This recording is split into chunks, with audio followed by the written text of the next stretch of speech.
So there was a father and a son traveling in a car. Unfortunately, they get into a car accident. Rushed to the hospital, but on the way to the hospital, the man dies.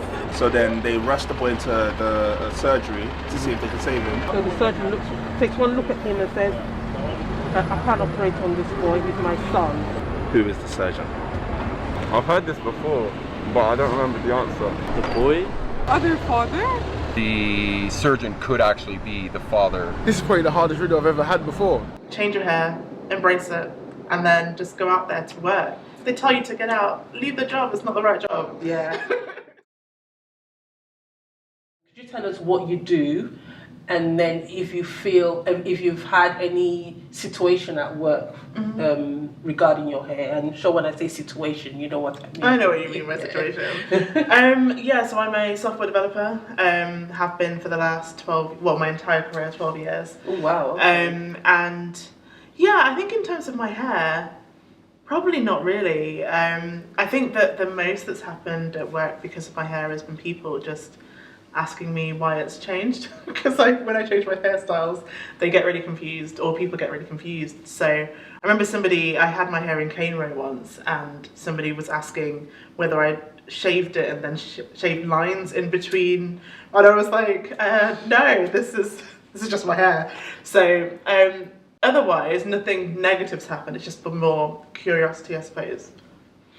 So would you say then, because for me, I always feel that I don't think people, and when I'm talking about people, I mean people that don't have Afro-textured hair, so white people from any other ethnicity shouldn't really not know about our hair, because, you know, black people and white people have been interacting for centuries, you know, so how come our hair is still a curiosity?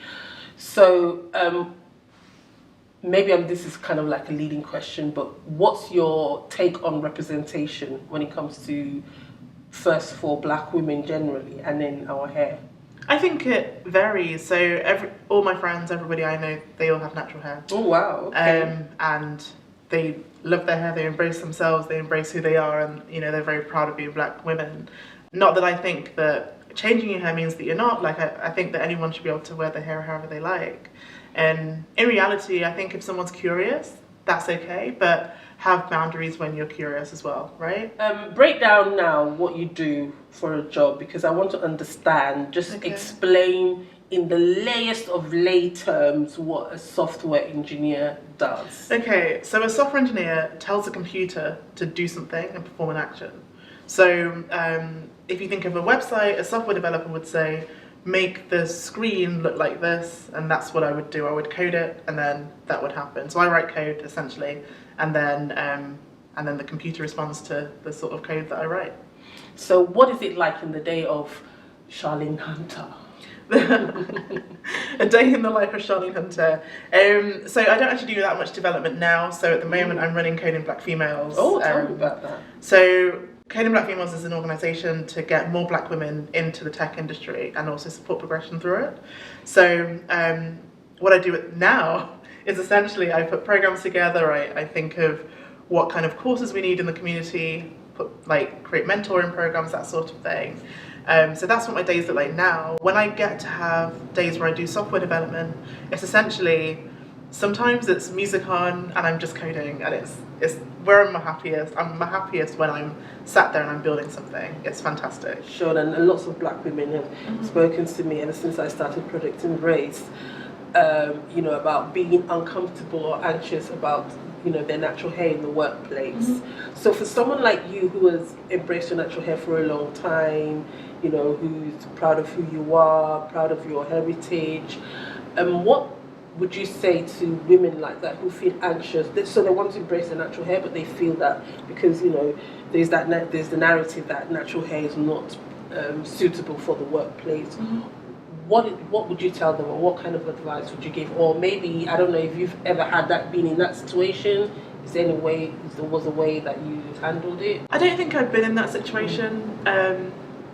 I was taught from the age of 5 to be really proud of who I am, so I've tried to be. Obviously there's going to be down days, right? There's going to be days where you feel bad, but I've always been proud of myself. I think that if you're in that situation and you're struggling to figure out how you do that next step, just do it. the way that I've gotten past anything I've found hard is to stop thinking, do, and then move on. And then, yeah, you might wear your hair different, and people are probably going to say, oh my gosh, your hair looks amazing, I love that. They're not going to say, get out of the office. In reality, I don't think. I don't know, I mean, maybe my view of the world is, I'm an optimist, so I'm hoping that that wouldn't happen, but I would say just change your hair, embrace it, and then just go out there to work. If they tell you to get out, leave the job, it's not the right job. Yeah. So, But though, what would you say to those spaces who say those kind of things? Because ultimately we don't want spaces to say those kind of things to women, because why would your natural hair be a hinder for you? To be honest, those spaces, if they don't change that narrative, they are not going to exist in the future. I want to clap for this girl. So you've seen all the reports about diversity and inclusion, like if you don't have the right workforce, you're not going to have, it's going to affect the bottom line, you're going to lose out on business. And that's exactly it, right? So you're just not going to be able to stick around if you don't have the right environment to be inclusive to different people with different types of hair. That's ridiculous. Hair doesn't indicate whether you're good at a job, it doesn't indicate anything. It's who you are, it's how your hair grows. So it shouldn't be about that, and they'll just get left behind. Now, thank you so much for sharing your experience and Thank you. everything, and again, your hair looks absolutely fantastic. Thank you. The mother. You're so clever! That was very simple. I understand how I didn't get that. She's mom. Yeah.